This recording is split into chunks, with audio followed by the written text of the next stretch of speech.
8點半過後嘅晨光第一線直播室咧，就有我彭仔啦，有阿 Kitty 崔潔彤啦，同埋有 Cousin 羅啟生。係啦，咁今朝咧我帶嚟呢位嘉賓咧，叫做徐樂思啊。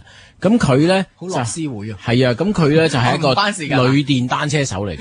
哇！咁佢啲女電單車手咧，就佢喺95年嘅時候咧，就啱啱咧即係開始啦，就攞到牌冇耐咧，就去參加比賽啦。我仲比賽係啦，咁但係咧就生咗一個意外啊，令至呢個脊骨裂咗。行喺空中打咗幾個關斗咁樣咧，打咗落嚟。咁但係咧，跟住佢咧就7年都冇電單車啦。後嚟咧佢又再去翻比賽，仲攞咗好多咧，即係女子組嘅冠軍，即係全國性㗎喎。哇！呢啲好難得，通常會有陰影。係啊，但係好笑㗎。即係我訪問嘅時候，咁你點樣去到接觸翻電單車咧？佢嗰陣時揾咗份工啊，去送披薩，真係咁樣，係呢幾好。羅啟新，平凡人的不平凡事。今朝咧 Cousin 咧揾嚟呢位朋友咧叫做徐樂思啊，阿思啊，早晨阿思。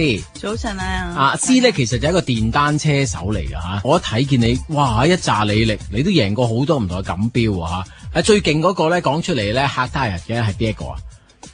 就係男女混合子嗰個組別嘅第6名咯。係，咁但係你有好多呢啲全國啊嘅女子組嘅冠軍啊咁樣啊，其實你就自己係中意咧，即係贏呢個男女子混合啊，定係中意贏女子組嘅咧？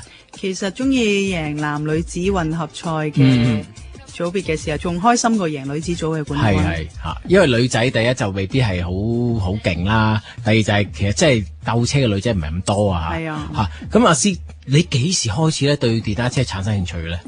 其實我細個嘅時候，大約16歲嘅時候啦，就跟啲朋友去澳門睇賽車。咁當時嘅感覺就話，一夠18歲就即刻好想快啲去考個電單車牌。咁個自小嘅心願就係想去澳門賽車。係咁嗱，我哋見啦，考電單車學嗰啲咧，都係咧戴住一頂咧咁樣嘅玉帽，然之後笠住頭盔咧喺街度咧好慢咁樣跟住教嗰個人啦嚇。咁其實你嗰陣時有冇成日拍佢頭啊咁㗎？其實我學車嗰陣時反而都有少少想放棄嘅，原來個感覺上唔係想象中咁易考嘅，即係初頭以為覺得好似踩單車咁容易，點知都有少少難度。係，因為成日學車嘅時候成日跌車啊咁樣。係，咁但係你係一次就 pass 㗎啦，都係一次過 pass。最危險係呢啲㗎啦，一次就 pass。最緊要唔好落黃金右腿啊咁樣。係。聽講你係攞咗牌之後咧，幾個月咧已經開始參加比賽喎。係啊。點解咁大膽咧？因為細個嘅時候就跟啲朋友一齊去，都係賽車手嚟嘅。咁佢都問我有冇興趣去賽車啊？咁樣就話我話好喎，因為如果要鬥澳門嘅大場咧，就要先去接受啲小型訓練先啦，即係至少吸取多啲經驗先可以去大場賽車。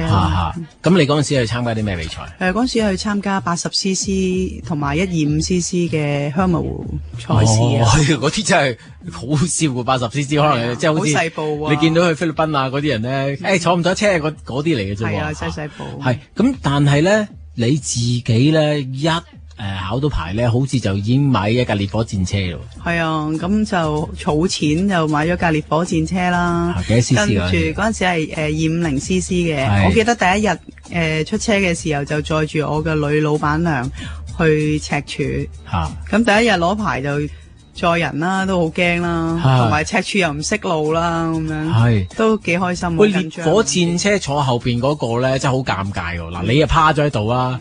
佢嗰個位咧就叮咁低嘅咧，就掂住個 pat pat 高咗少少，係啊，同埋佢冇坐後面嗰個冇扶手㗎，係咯，佢淨係雙手扶住油缸啊。係天若有情嗰啲咧，梗係死攬住阿華弟啦，係咪？但係如果你係個女仔咁，後邊嗰個佢攬住你好怪㗎嘛。其實攬住我仲危險啊，通常我哋係扶油缸咯，但係個感覺好似冇乜安全感咁㗎。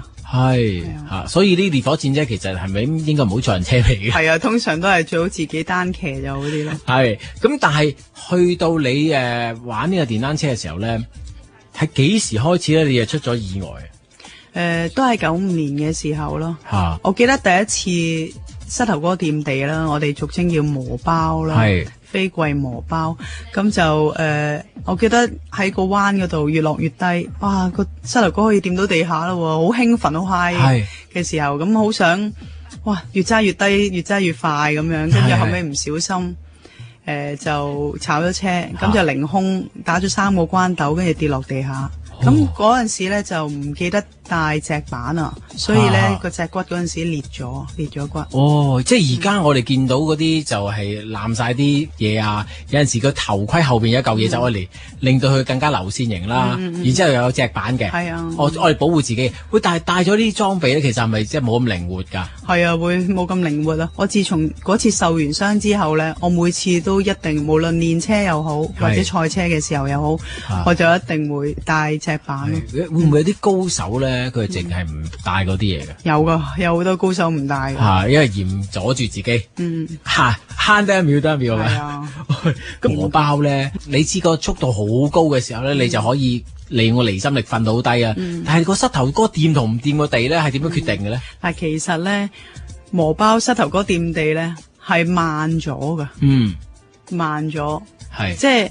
其實掂一掂咯，正常嚟講嗰啲快車手通常掂一掂啊，或者有啲唔掂地都可以好快啊咁樣。係啊，但係有啲如果膝頭哥掂地摩擦到地下嘅時候，咁佢就會阻礙咗啲時間嘅，會慢咗啲嘅。點解掂一掂咧？其實都會個車速會穩定啲啦。咁但係嗰次咧撞咗車之後咧，你淨係停咗。再冇接觸電單車啦，係啊，停咗7年冇揸電單車啦。好啦，咁啊，究竟阿詩咧，即係喺呢一個受咗傷之後嘅日子咧，點樣過嗰7年，然之後咧又重拾翻佢樂趣咧？聽日就同阿詩傾下㗎。